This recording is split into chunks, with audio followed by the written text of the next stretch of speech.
Hello everyone, my name is Henry Roa and I am the director of a small independent feature film called The Hardest Love.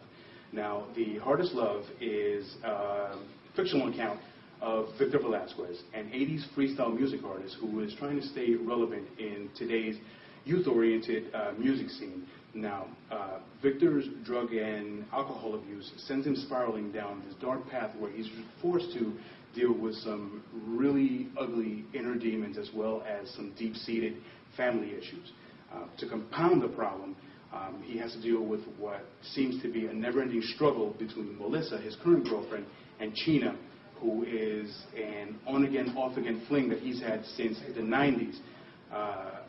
China happens to be also a Latin teen pop sensation from the 90s. The movie takes place in present time, but has some really cool 80s flashbacks.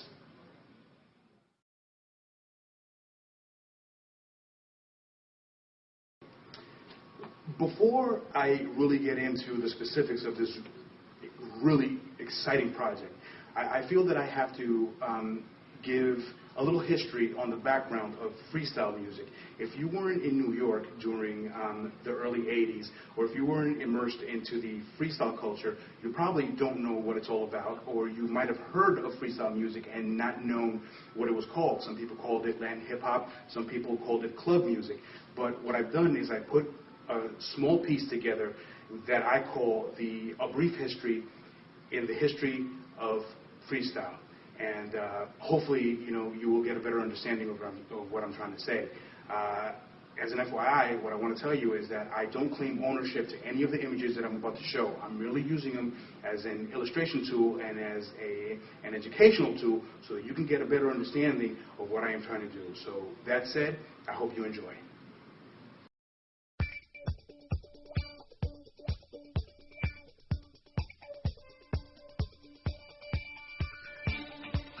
Freestyle music is a form of electronic music made popular in New York in the early 80s by Hispanic and Italian-American youth in response to not having danceable music after the decline of disco.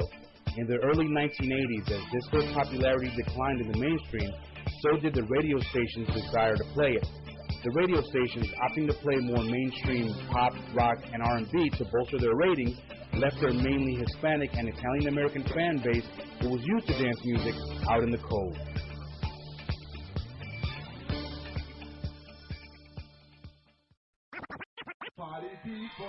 Hip-hop was beginning to make a name for itself on the streets of New York, so the disenfranchised Hispanic demographic gravitated towards this style of music, especially after Africa Bambaataa released Planet Rock, which effectively started the breakdancing movement in New York City.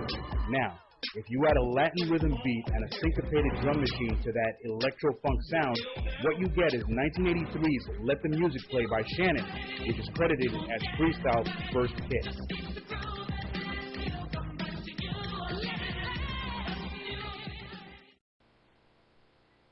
The new sound made tastemakers in Manhattan take notice. They were picking up on freestyle music, and while local disco clubs were closing, clubs in Manhattan like the Underground, the Palladium, Roseland Ballroom, the Tunnel, and Webster Hall were flourishing because of freestyle music. Freestyle music opened up a lot of opportunities for Hispanic Americans, as most of the original freestyle artists come from Puerto Rican backgrounds. Freestyle music picked up enough momentum to become a pop crossover vehicle. You have Lisa Lisa and Cult Jam, Coro, Lizette Melendez, The Latin Rascals, George Lamond, TKA, The Cover Girls, Exposé, Stevie D, just to name a few. All of these artists had crossover appeal and crossover hits.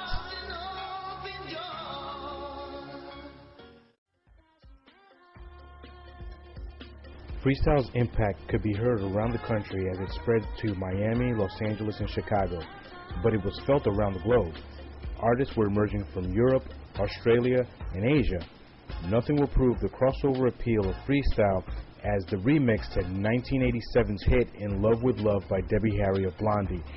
Just as she did with hip-hop in 1980 with the Blondie hit Rapture, she opened up the genre to a whole new audience and in turn a new market for freestyle artists.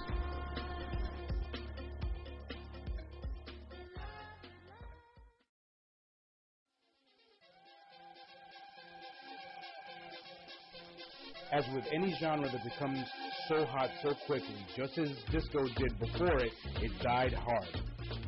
As its popularity waned, it gave way to house music and mainstream hip-hop. The good thing is that it has had a resurgence as of late, with radio stations actually dedicating time slots to freestyle. Internet radio stations, internet video channels all make freestyle accessible to new listeners. In 2006, Madison Square Garden sold out when a concert showcasing freestyle's greatest artists was announced. And these new artists today are following that same formula or collaborating with current freestyle artists to effectively keep freestyle alive.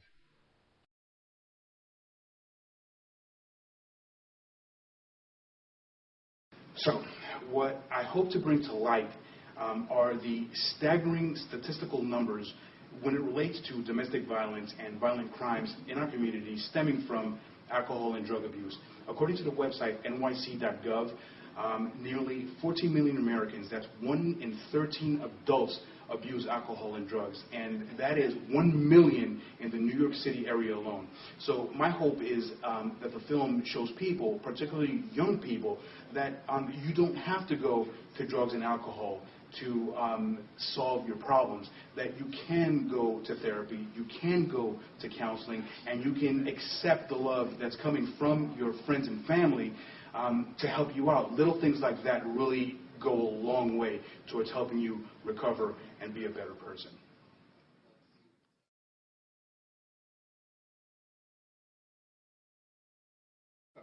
Obviously, what we need the most is money. We're fortunate enough to have equipment at our disposal, as well as some editing capabilities, but unfortunately, we need more. We would like to be able to treat our crew and our actors, who are all working for free because they believe in this project, but we'd like to treat them with dignity and respect and have them eat decent food as opposed to just lettuce and pizza all day. So that's why we've come up with the figure of $10,000. We feel that with that money and the resources that we currently have, we would be able to finish the film and have a little cushion in case something goes wrong. Now, if we don't reach our goal, we'll still go on as planned, but of course we're going to have to be a little bit more careful and tighten up our pockets, and unfortunately we'll probably wind up going a little bit check to check when it comes to it, but our plan is to still go on, and hopefully with your contributions, we'll be able to do this a little bit more comfortably than we have done in the past. Now, if you're not able to contribute, you can help us out by spreading the word, letting people know about our project, putting our link on your emails to people who you think that might be interested, friends, colleagues, family, anybody. So we really would appreciate that. So let me be the first one to thank you in advance for all your contributions and for your help and for your prayers. And hopefully you will be part of this exciting project. Make sure that you take a look at our perks list, because we have a lot of cool things for you guys. We have DVDs from this film. We have posters, we have T-shirts, we have copies of our last film that we're adding, producer credits. We'll mention you in the film. We'll invite you to casting parties. We'll invite you to screenings. So a lot of exciting things happening. So again, thank you very much, and I hope that you give generously. Thank you very much.